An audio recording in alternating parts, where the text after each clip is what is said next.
Sebelum kita ke Pak Bobi, tadi ada bagian yang membuat kami cukup terkejut juga ketika di komplek MPR DPR, kabarnya Mbak Sarah, kemudian Pak Sugiono, Mas Pras, semuanya meneteskan air mata saat mendengarkan pidato perdana Presiden Prabowo Subianto. Bagian mana, Mbak Sarah, yang membuat sampai berlinang air mata? Oke, koreksi dulu nih. Pras sama Sugi udah nangisnya jauh sebelum. Nangis duluan tuh dia. Mereka udah nangis duluan, jadi saya udah ngasih tisu duluan kepada mereka. Bahkan pada saat beliau sedang mengucap sumpah jabatan. Tapi bagian di mana saya langsung merasa tidak bisa menahan, walaupun sudah sedikit meneteskan, tapi tidak bisa menahan itu karena sebenarnya pada saat mulai bicara tentang bagaimana pemimpin harus memikirkan tentang bangsa dan rakyatnya, bagaimana kita harus introspeksi diri, kita jangan takut untuk melihat kebenaran, bahwa masih banyak masyarakat miskin, bahwa kita harus bisa menjadi teladan kalau menjadi pemimpin. Itu banyak sekali seperti warning sebenarnya yang diberikan kepada semua yang akan masuk terutama ke dalam kabinet beliau, bahwa beliau akan memimpin seperti apa sebagai presiden. Dan di situ saya jujur karena mungkin ya selain dari juga melihat beliau mengambil sumpah jabatan sebagai presiden yang sudah kami perjuangkan dengan segala hal gitu ya, segala pengorbanan, tapi juga tanpa keraguan-raguan, tanpa rasa takut, beliau dengan percaya diri yang sebegitu rupa menyampaikan apa yang ada di dalam hati beliau, dan itulah Prabowo yang sejati. Dan itu seperti saya katakan tadi, saya bilang sama Mas Pras sama Mas Sugi, saya langsung nengok ke mereka, saya bilang ini remblong ini remnya nggak ada, ini udah bener-bener gaspol katanya mereka, gaspol ini. Saya bilang ini yang saya tunggu, dan beliau di hari pertama di sambutan beliau sebagai presiden yang pertama kalinya bisa sekuat itu, bisa seluar biasanya itu, dan saya bilang this is the proudest I've ever been of him. Ini momen saya sebagai keponakan, sebagai kader yang paling bangga seumur hidup di saat itu. Dan itu kenapa ya kan masih nahan dulu. Itu yang buat saya, this is who I fought for. Ini yang saya berikan masa depan anak saya. Inilah yang saya percayakan.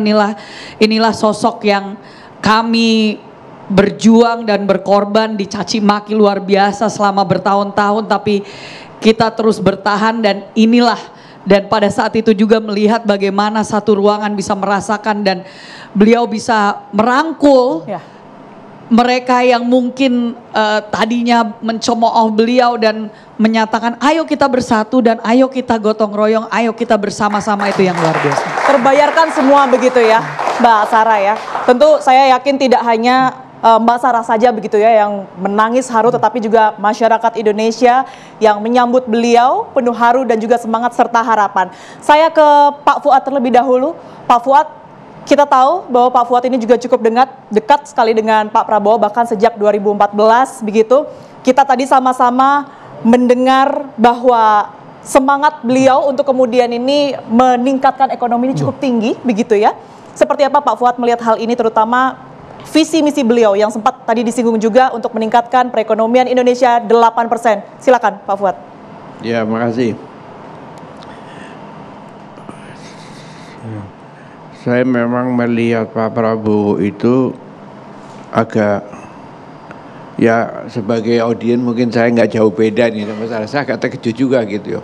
Ngomongnya itu plong apa adanya gitu. Apa adanya. Saya rasa nggak banyak basa-basi gitu. Mengungkapkan semuanya saja masalah yang ada.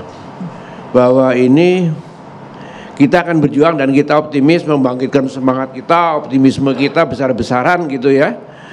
Tapi dia juga mengatakan negara kita sebetulnya dalam bahasa saya ini ya, negara kita itu dalam kondisi baik, tapi tidak baik-baik saja juga gitu. Dalam arti ekonomi dunia lagi begini, masalah lagi banyak misalnya kan.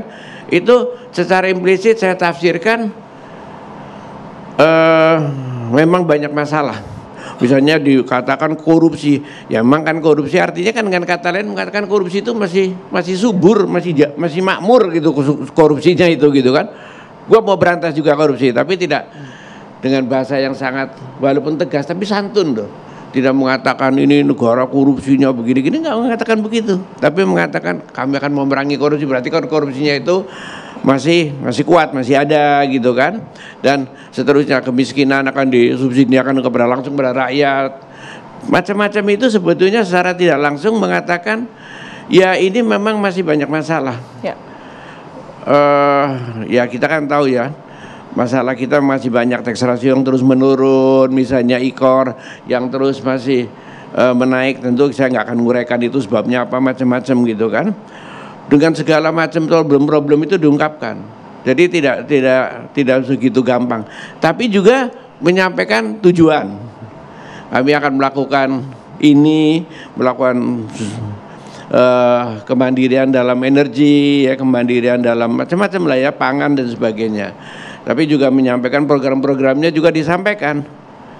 Misalnya hilirisasi dalam bidang ya terutama itu kan pertambangan, hilirisasi, ya kan? Karena memang waktu zamannya Orde Baru memang belum kepikir terus terang aja. Masih yang lain manufacturing waktu itu naik sampai hampir 30%, tapi di tambang masih kelupaan. Jadi masih kita itu ya kayak itu istilahnya apa sih ya? Ya bangsa yang ketinggalan terus adalah. Makanya dibilang negara-negara barat itu kalau kita mau bikin smelter memang agak marah juga gitu ya. Biasanya mereka orang Indonesia kan paling gampang udah beratus tahun itu sebetulnya ngorek aja itu tambang. Ya paling mother ore gitu ya. Tapi kalau sudah sampai smelter, nah ini kan krusial sekali ini smelter ini. Tapi ini artinya harapan-harapan untuk bisa mengatasi masalah dengan kepemimpinan yang kuat itu ya, ada hilirisasi di tambang, ada digitalisasi ekonomi dan sebagainya itu. Itulah yang akan dilakukan. Jadi semuanya digamblang, dia tidak menutupi keadaan sekarang ini adalah masalahnya banyak. Ya. Tapi dia juga menunjukkan beliau ini yang akan saya lakukan. Gitu loh. Masalahnya ini. Jadi semuanya itu dibuka plong aja itu. Apa adanya, gamblang terus terang aja itu, nggak pakai basa-basi, ya kan? Dan mungkin kalau saya agak risih juga ya, nggak enak yang ini nggak, beliau memang biasanya begitu, pelong-pelongan aja itu kan. Jadi ya disampaikan aja semuanya itu. Ya itulah yang ingin saya sampaikan. Dan pengalaman memang, Pak Fuad, sepengetahuan Bapak, gaya Prabowo itu seperti apa sih Pak? Selain menguraikan masalahnya dan juga memberikan solusi Pak ya? Beliau ini sejak mulainya kapan saya nggak tahu, tapi ingin bersatu aja lah. Dia tahu ini orang ini mungkin terus terang aja kurang bersatu, mungkin banyak ngeritik dia, banyak ini itu. Dia udahlah kita rangkul aja semuanya. Dicoba paling tidak dicoba kan, dirangkul aja semuanya. Mari kita bersatu. Karena pengalaman katanya gini, beliau pernah ngomong, ini pengalaman di kita ini kalau cakar-cakaran terus katanya, ini orang asing kayaknya senang bener atau yang paling gak senang gitu loh. Jadi babak belur kita ini. Udahlah bismillah lah katanya. Gua yang musuhin saya, yang ini tuh gua rangkul semuanya. Makanya terus terang aja banyak juga kita yang kesel. Apaan sih itu? Nyebelin bener orang begitu dirangkul aja gitu kan, ada begitu. Tapi beliau bilang kita kan sudah tidak ngerangkulin orang-orang itu, bawa musuhan terus. Memang kamu puas, saya puas. Tapi kita udah gagal. Berpuluh-puluh tahun kayaknya ada saja. Cobalah bismillah, kita rangkul semuanya. Nah, kebetulan memang bawaannya itu kan memang ada ya, bawaan tidak pendendam, tidak ini ada. Jadi memang mudah. Terus aja kalau mungkin orang-orang umum agak susah juga ya, kayak saya juga agak susah kali ya. Gitu. Mau bersatu aja orang udah maki kayak begitu, ya dibaikin aja. Kalau istilah anak sekarang tidak baperan ya Pak ya? Tidak baperan. Tidak bawa perasaan ya. Gitu. Nah itu memang dalam dunia politik luar biasa itu. Luar biasa. Luar biasa Nah, dunia politik. baik, dari Pak Fuad ya, saya ingin bertanya kepada Pak Bobi. Pak Bobi, berkaitan dengan Kadin nih Pak, apa yang kemudian ini diharapkan ya, sinergitas antara Kadin dan juga pemerintah begitu dengan kepemimpinan Pak Prabowo dan juga Mas Gibran ini? Baik, kami melalui Kadin adalah wakil dunia usaha yang terus terang cukup was-was kemarin. Was-wasnya begini, dunia ini lagi nggak baik-baik saja. Ekonomi kita kalau dibandingkan negara-negara lain, alhamdulillah lumayan baik, tetapi PR-nya banyak sekali. Nah, lihat pidato beliau tadi, itu ada dua hal yang penting kita lihat. Pertama, konsistensi. Beliau konsisten mulai dari kampanye sampai dengan paparan tadi di pidato, kita melihat suatu konsistensi dan pemahaman yang luar biasa terhadap masalah. Yang kedua, harapan ada. Ya, jadi kita banyak sekali berharap PR-PR yang belum selesai ini, terutama di bidang ekonomi, dan kita ini kan pembangunan nggak cuma di pusat, daerah itu banyak sekali berharap terobosan-terobosan yang bisa dilakukan. Jadi dengan ketegasan beliau, pemahaman yang luar biasa, dan sekali lagi konsistensi kita ini melanjutkan suatu pembangunan dan pemerintahan berkelanjutan. Resiko yang paling bahaya adalah setiap ada pergantian pemerintah, ada pergantian kebijakan.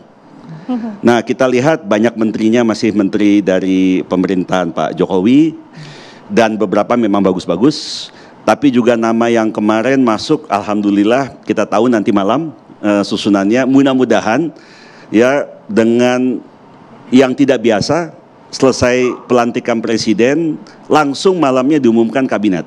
Jadi tidak ada jeda. Berarti apa? Beliau sudah sangat mempersiapkan pemerintahan ke depan. Mas. Baik, Pak Bobi, kita ke Mas Uya Kuya dari perspektif seniman, artis, dan juga sekarang menjadi politikus, Mas Uya Kuya. Tadi ikut sorak-sorai juga Mas? Oh ikut, saya ikut nangis juga sama.